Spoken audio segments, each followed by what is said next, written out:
পড়াশোনার অজুহাতে কিংবা এক্সামের অজুহাতে কোনো অজুহাতেই নামাজকে পেছাবাদ বা নামাজকে বাদ দেওয়ার কোনো সুযোগ নেই।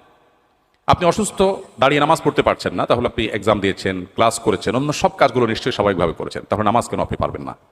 আজকাল বিশেষ করে একটু কষ্ট, একটু শরীরটা মেজমেজ করছে, একটু খারাপ লাগছে, এই অজুহাতে চেয়ার টেনে বসে নামাজ পড়াটা ফ্যাশনের বিষয়ে পরিণত হয়ে গেছে।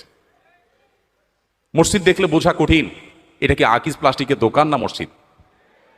তো এই জন্য আমাদেরকে নামাজ পড়ার ক্ষেত্রে লক্ষ্য রাখতে হবে যে আমরা যেন কোনোভাবেই, যতক্ষণ আমার শক্তি সামর্থ্য আছে, আমি শুধুমাত্র একটু শরীর খারাপ করছে, একটু ভালো লাগছে না, সেই অজুহাতে যেন আমরা বসে নামাজ না পড়ি। হ্যাঁ, অবশ্যই আপনি যদি শারীরিকভাবে অপারগ হন, দাঁড়িয়ে পড়তে না পারেন, আল্লাহ বলেছেন লা ইউকাল্লিফুল্লাহু নাফসান ইল্লা উসআহা, মানুষকে সাধ্যের বাইরে কিছু আল্লাহ চাপিয়ে দেন না। সো এটা আপনার জন্য জায়েজ আছে, আপনি বসে নামাজ পড়বেন, যদি বসে ছাড়া দাঁড়িয়ে নামাজ পড়ার কোনো শক্তি আপনার আসলেই না থাকে। আর সুন্নাহগুলো ইম্পর্টেন্ট, নবী সাল্লাল্লাহু আলাইহি ওয়াসাল্লাম সচরাচর কখনো ছাড়তেন না। আপনার কখনো কোনো অসুবিধা তৈরি হয়েছে বিশেষ পরিস্থিতিতে, এটা বাদ দিলেন, তাতে গুনাহ হবে না ইনশাআল্লাহ।